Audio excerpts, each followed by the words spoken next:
We got started back in 2018.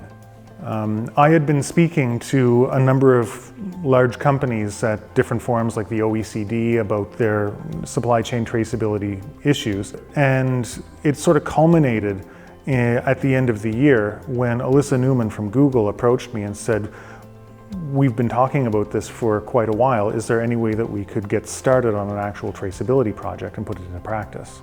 So what we did is we approached a number of other companies to jump in and form a consortium. And that's how this project was born. The idea was to take tin out of a mine out of South America, and we chose Minsur in Peru. And we would track tin from there through the supply chain intermediaries until it got to Germany and then to the end users. It was an ambitious project, but it turned out really well, and we learned a lot from doing it. The process for onboarding them was kind of slow.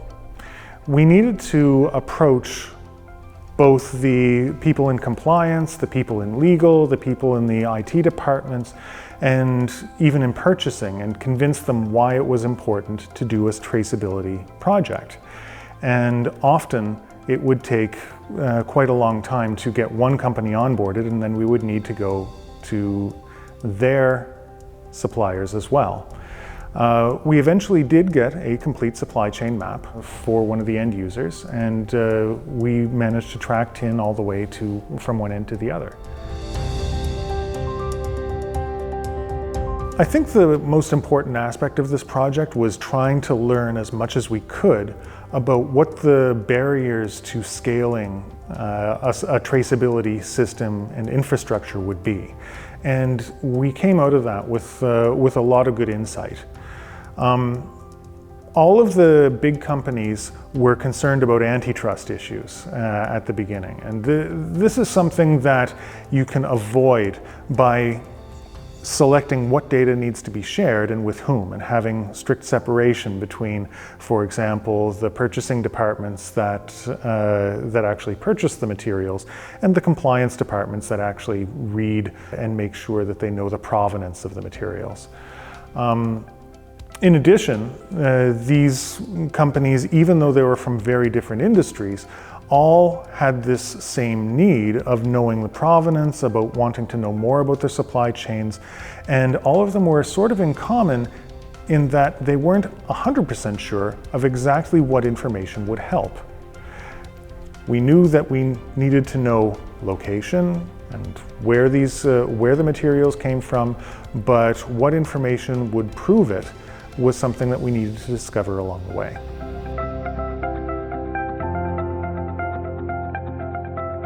Well, the best use of blockchain is in securing trust among companies that don't necessarily trust each other.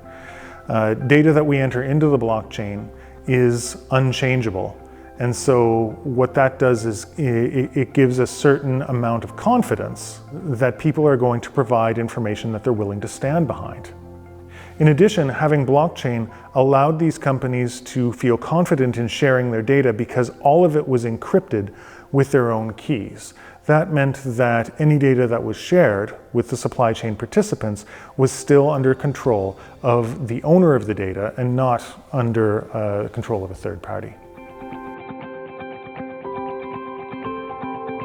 One of the things that we've learned is that it is very important for each company in the supply chain to get value out of doing one of these projects without necessarily having the participation of anybody else.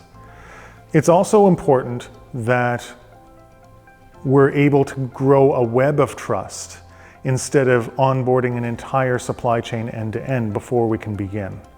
For that reason, what we've done is we've put a lot of effort into developing a new product called OreSource, which lives on the Minespider blockchain, but is a separate product. So you can think of it a little bit like we've built an infrastructure for sharing these secure blockchain certificates, and now we've got an application. This application collects all the pieces of data that are needed to import material into Europe and comply with the European Conflict Minerals Regulation. It makes it easier for mines and smelters to showcase what good work that they've done, and for their customers to have everything at their fingertips to perform the due diligence to comply with the law. You can find out more information on our website at www.minespider.com or by emailing our team at hello@minespider.com.